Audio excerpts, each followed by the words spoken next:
It's a long 12-hour day, flying out of Chile to one of the farthest points Operation IceBridge can reach in the Antarctic, the Getz Ice Shelf.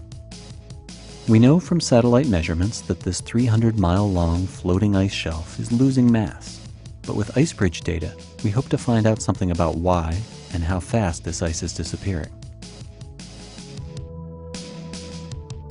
After crossing the windy Drake Passage at high altitude, we descend and are treated to a tour of Antarctic ice in almost all its forms. We see different kinds of sea ice, from thin gray sheets to solid fields covered in snow and littered with icebergs. We see gigantic tabular icebergs, taller than a house and longer than a runway, that were once part of the largest piece of ice on Earth. And we see the ice sheets themselves, smooth in some areas, heavily crevassed in others. As we arrive at the survey area, we come across the calving front of the Getz Ice Shelf. This 10-story tall face is currently where mighty icebergs break off into the ocean. But it may not be the front of the ice shelf for long. Upstream, a crack is forming, threatening to calve off a new tabular iceberg and move the calving front inland. Even from just a few thousand feet above, the scale is deceiving. The crack looks like something you could jump across, but our laser data tells us it's 45 meters deep. And with our digital photography, we can estimate the width at more than 13 meters. But back to why we're here.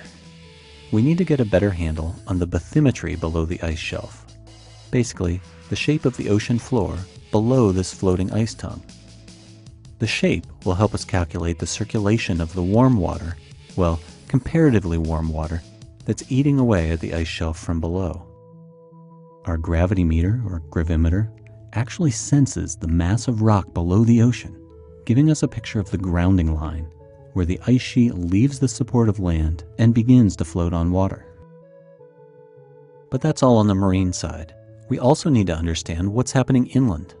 Our laser data tells us how much the surface of the ice shelf is lowering, and our ice-penetrating radar tells us the shape and elevation of the bedrock below the ice, which helps us estimate how much ice will flow into the water and how fast.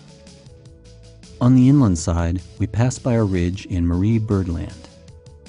Most of the distinctive mountains peeking through the thick ice here are extinct volcanoes from the Cenozoic era. They're a welcome scenic change from the wide, flat landscape that covers so much of polar regions. After collecting nearly 5 hours of data, we head for home and get a rare, clear view of the Antarctic Peninsula with its stunning mountain chain and almost alpine glaciers. Out the port side of our DC-8, we watch the sun set at its incredibly slow polar pace, cross the Strait of Magellan, and prepare to land back in Chile well after dark.